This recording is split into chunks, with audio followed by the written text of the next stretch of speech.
मेरी सास या मेरी दूसरी माँ। शादी के बाद मैं अपनी सास से इतना डरती थी कि उनकी आहट सुनते ही मेरा दिल जोर जोर से धड़कने लगता था। मुझे लगता था कि वो मुझे कभी अपनी बहू से ज़्यादा कुछ नहीं समझेंगी।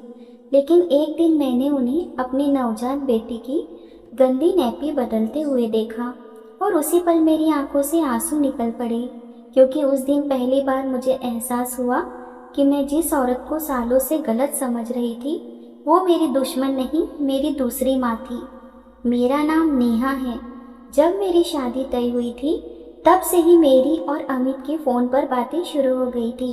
अमित बहुत समझदार और शांत स्वभाव के इंसान थे। एक दिन मैंने उनसे पूछा, अगर कभी मेरी और आपकी माँ में झगड़ा हो गया तो आप किसका साथ देंगे?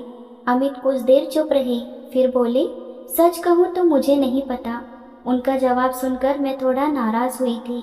मैंने सोचा, कैसा आदमी है, शादी से पहले ही बीबी का साथ देने की बात नहीं कर सकता।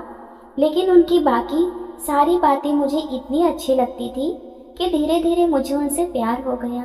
ससुराल की पहली सुबह, शादी के बाद जब मैं पहली बार ससुराल पहुंची तो सब कुछ मेरे लिए नया था। मेरे मायके में हर समय हंसी मजाक चलता रहता था।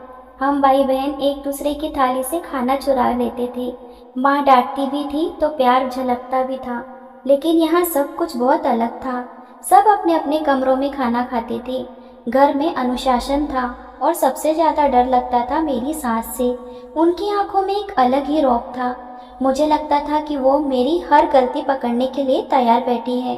पहली गलतफहमी, मैं कभी सुबह जल्दी नहीं उठने की आदी नहीं थी, लेकिन शादी के बाद डर के मारे रोज़ 5 बजे उठ जाती थी। एक दिन अचानक मेरी आंख देर से खुली। घड़ी में 8 बज रहे थे। मेरे तो होश उड़ गए। मैं भागती हुई रसोई में पहुंची। सासू माँ नाश्ता बना रही थी।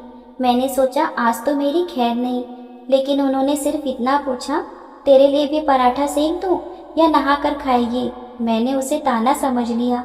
पूरे दिन मेरा मूड खराब रहा। साड़ी वाली लड़ाई, मुझे साड़ी पहनना बिल्कुल पसंद नहीं था, लेकिन सासू माँ हमेशा कहती, बहू साड़ी में लड़की सबसे सुंदर लगती है। मैं किसी तरह साड़ी पहनती। हर थोड़ी देर में पल्लू खिसक जाता, प्लेट्स बिगड़ जाती। एक दिन उन्होंने परेशान होकर कहा, जब नहीं पहनना आता तो सीख लो बेटा, या तो जो आता है वो पहनो, कार्टून क्यों बन जाती हो? उनकी बात सुनकर मेरी आंखों में आंसू आ गए। कमरे में जाकर मैं खूब रोई। मुझे लगा वो मेरी बेइज्जती कर रही हैं। लेकिन अगले दिन उन्होंने खुद मुझे साड़ी पहनना सिखाया, एक एक पिन लगाकर, पल्लू ठीक करके, और फिर मुस्कुराकर बोली, अब देख कितनी सुंदर लग रही है मेरी बहू। मैं कुछ नहीं बोली, लेकिन दिल थोड़ा पिघल गया था। पति और माँ का रिश्ता। मुझे अमित की एक आदत बिल्कुल पसंद नहीं थी। ऑफिस से आते ही वो सीधे अपनी माँ के कमरे में चले जाते, घंटों वहीं रहते। मैं जल जाती थी, सोचती थी शादी मुझसे की है या अपनी माँ से। एक दिन मैंने चुपके से उनकी बातें सुनने की कोशिश की। चाय लेकर कमरे में पहुंची, तभी सासू माँ बोली, अरे बहू तू इतनी क्यों भागती रहती है, कभी चाय कभी पानी, इधर आ बैठ हमारे साथ। मैं उनके पास बैठ गई। मुझे लगा होगा कोई बड़ी सीक्रेट बातें चल रही होंगी, लेकिन यहाँ क्या हो रहा था? दोनों माँ बेटे पड़ोसियों की बातें कर रहे थे, कभी पुरानी यादें, कभी बचपन के किस्से।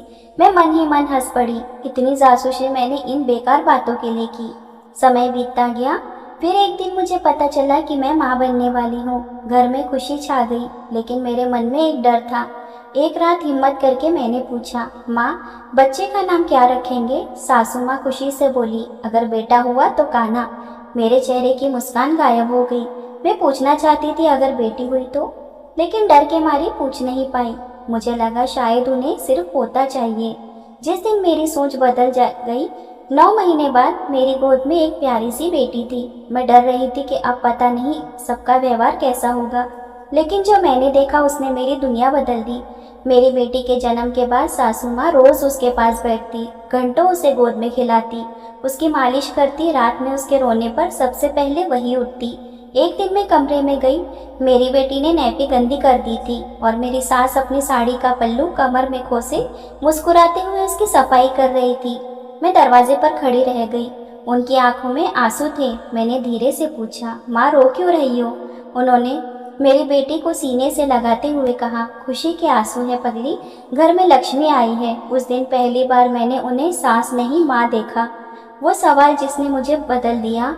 आज मेरी शादी को 15 साल हो चुके हैं, मेरी बेटी बड़ी हो चुकी है और अब जब मैं खुद एक सास बनने के लिए बारे में सोचती हूँ तो अक्सर खुद से एक सवाल पूछती हूँ।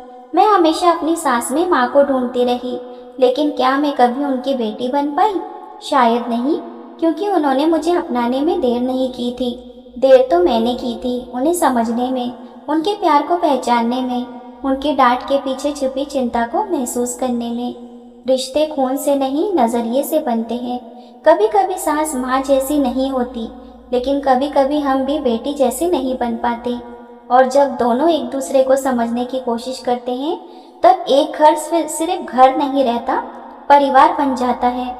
उस दिन मैंने ईश्वर से बस एक ही प्रार्थना की, हे भगवान, मेरी माँ मेरी बहू के लिए वैसी ही बने जैसी मेरी सास मेरे लिए बनी। और शायद यही मेरी जिंदगी की सबसे बड़ी खुशकिस्मती थी। आपको ये कहानी कैसी लगी? अगर पसंद आई हो तो ऐसी ही अच्छी कहानियाँ सुनने के लिए मेरी वीडियो को लाइक करें, चैनल को सब्सक्राइब करें। मिलते हैं अगले वीडियो में। धन्यवाद।